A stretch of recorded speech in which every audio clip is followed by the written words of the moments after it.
Hi, everyone. Welcome to Prevention Education, the podcast that teaches you everything about prevention.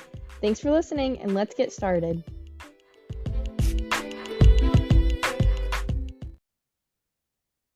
Hi, everyone. Welcome back to another Prevention Education episode. As always, I'm your host, Kylie, and I'm a prevention specialist for Preferred Family Healthcare. And then today I have Edward Mears here with me. So, Edward, would you like to introduce yourself? Yep, my name is Edward Mears. I am the Prevention Resource Center Manager for Preferred Family Healthcare. Yes. So today we're just going to open with a fun question. And our question is, what is your favorite smell? My favorite smell? Yeah. Oh, I would have to say the smell of like roast beef, like that beefy roast smell. I didn't even think about food. Yeah, that is a good smell. I think my go-to smell for anything is vanilla or like lavender vanilla mix. Just, oh my goodness. Yeah, but you can't eat that. Eat vanilla, but pure vanilla is disgusting. So, and it doesn't even smell like vanilla, so I don't know. Yeah, that's a good point though. I guess I should pick something that I like to eat. Tacos then. I don't know. Sad. Well, cool. Now that we know a little bit more about us, we are going to be talking about what is a PRC. So, just to start right off the bat, what does PRC stand for? Stands for Prevention Resource Center. Yes. And off the top of your head, do you know how many there are in Missouri? Or like There are roughly? there are 10 PRCs throughout Missouri, and they cover 10. the 108 counties in Missouri, something like that. They're split up amongst the 10. Yeah. Okay, cool. So we are one of 10, and we're located in Kirksville, Missouri, and we serve the 27 northern counties of Missouri.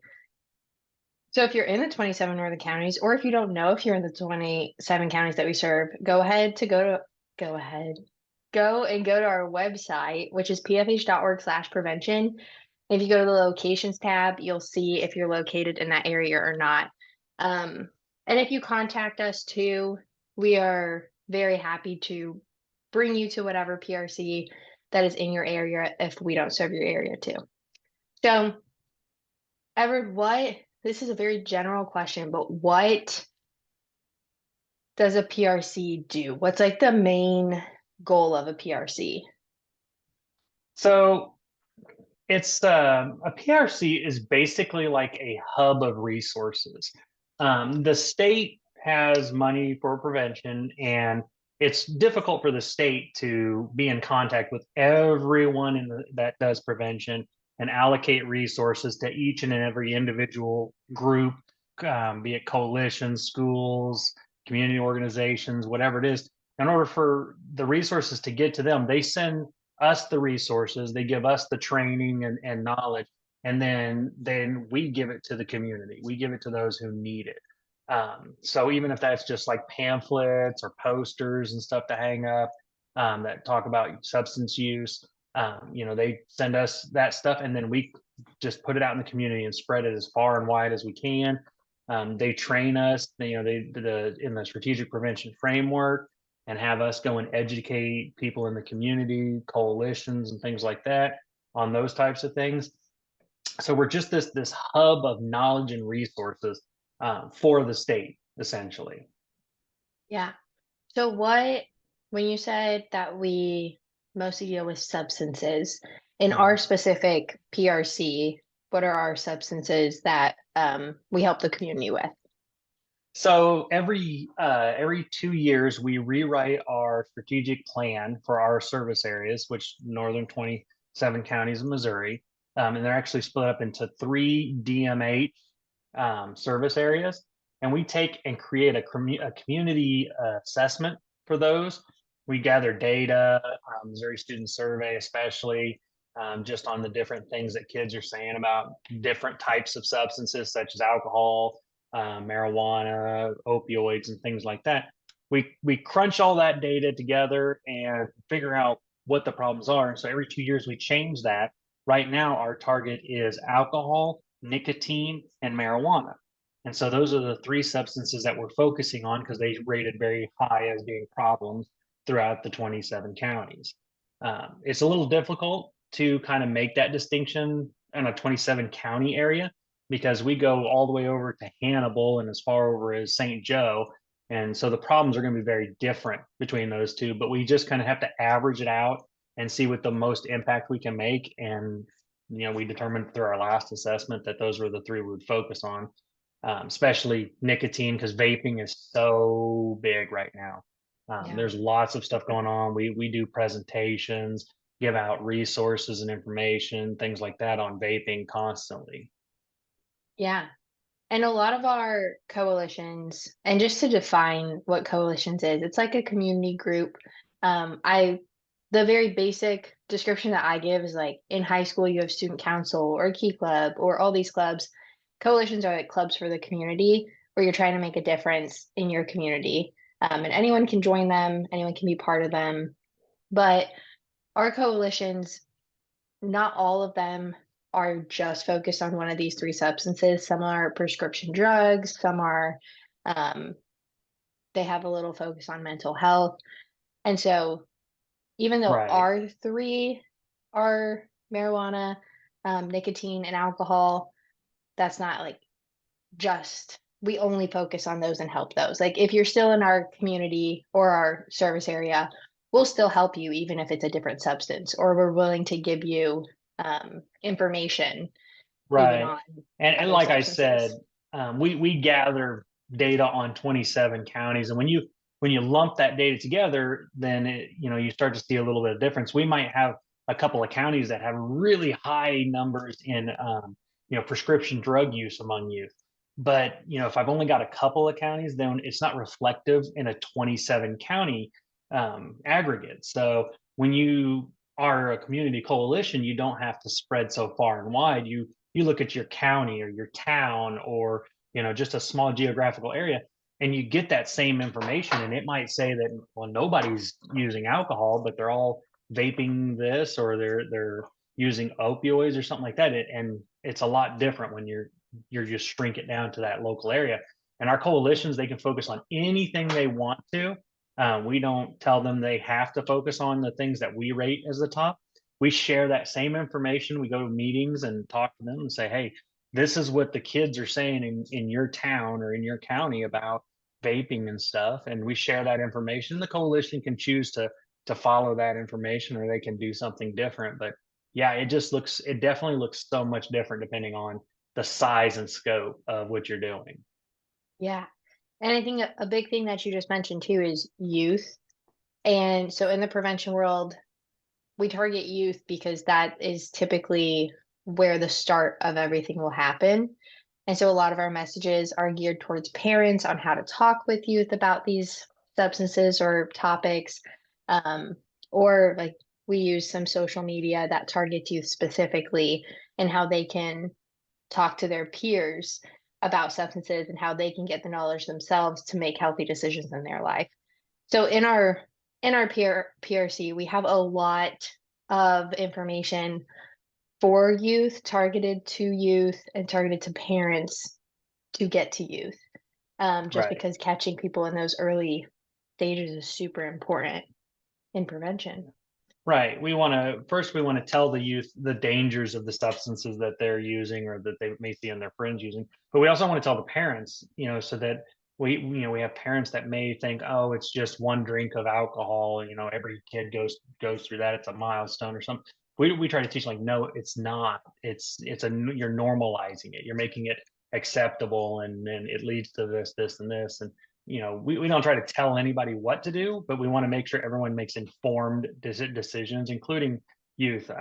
Kids are not stupid. They know what's right, what's wrong. I mean, when you give them the facts, then they can make good decisions. And that's what we try to do.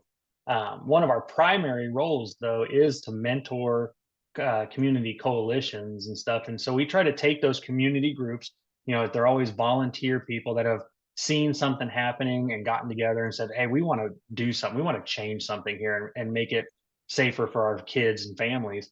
We try to guide them to a more organized structure Back in the day, you'd see someone would have like a bake sale or something like that to do something, which those things are great.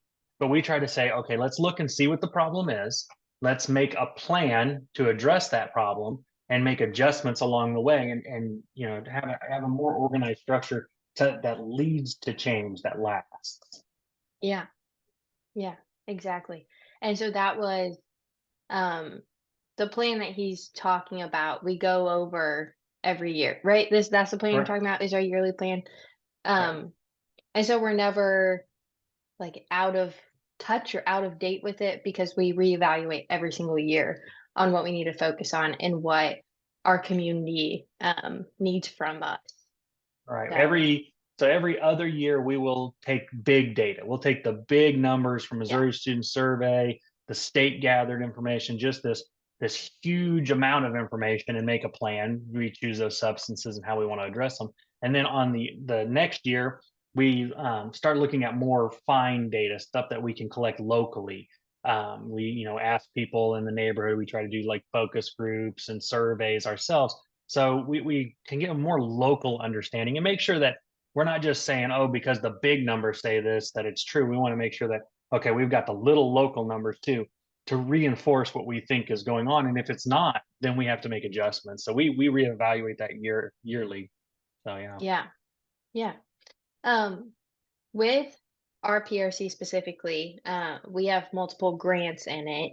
Is that normal for PRCs across Missouri, to have different grants? Yeah, it actually is. It's a lot of PRCs, most PRCs are just a housing source for just local grants that do different things. We focus on mental health, suicide awareness. We do some outreach for different things. During COVID, we were pretty integral in getting COVID information out, getting people resources for that.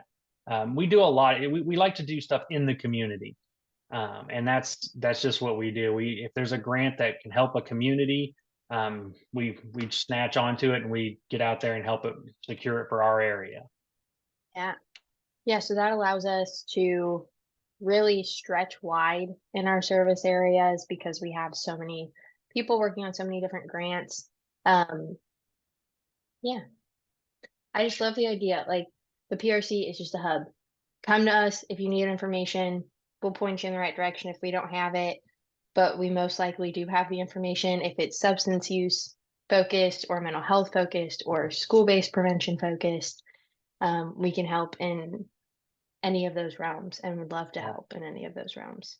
Yeah, the PRC project was originally began. It was called Community 2000. The idea was to have 2,000 community coalitions in the state of Missouri by the year 2000. And by then, we've far surpassed that.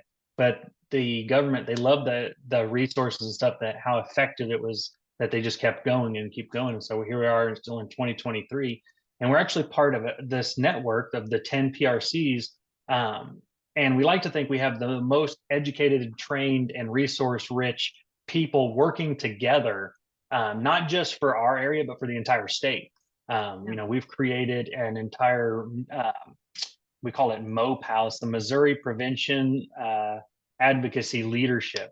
And so we've even started started advocating to legislators and stuff like that on behalf of prevention for communities and stuff. So it's just, there's no other state that I know of that does it the way Missouri does. So we're very fortunate to have this kind of resource. Yeah. And we're super proud of what we do too. You talk to Mhm. anyone that works at a PRC in Missouri and they are proud to be serving the communities in the way that they do. So, Yep. My oh, favorite cool. thing to tell people is that we come and we want to help you. We want you to be successful, and we want to do it for free. Yeah, exactly. And we'll meet you where you are. If you have no knowledge, totally fine. If you have all the knowledge Mhm. in the world of prevention, also really great. We might be able to learn from you. So, yeah, we love Yep. our community, all 27 counties, every person in it. We love to help people. Um, but yes, that's kind of an overview of what a PRC is. Edward, do you have any like final thoughts on a PRC that you think we missed? Not really. I mean, just if you need prevention help, if you want to get involved, go to our website, get connected with us, and we will connect you with a coalition in your area, or maybe you have a group that wants to become a coalition, and we can help you with that.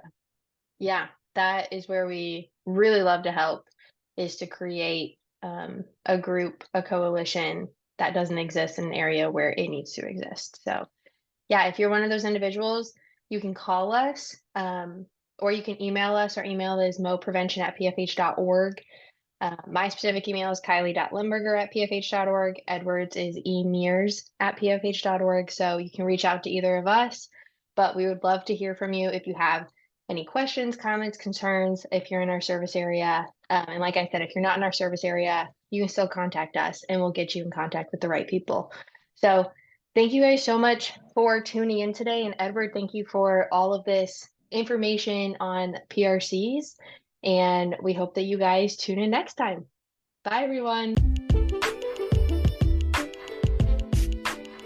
Thank you guys so much for tuning into our podcast. Remember to follow us on social media at PFH Prevention. You can find us on Instagram, Facebook, Twitter, YouTube, and Spotify, and more podcasting platforms. And make sure to email us at moprevention@pfh.org with any questions, and feel free to call us at 660-627-7404. Thanks for joining us and have a great day.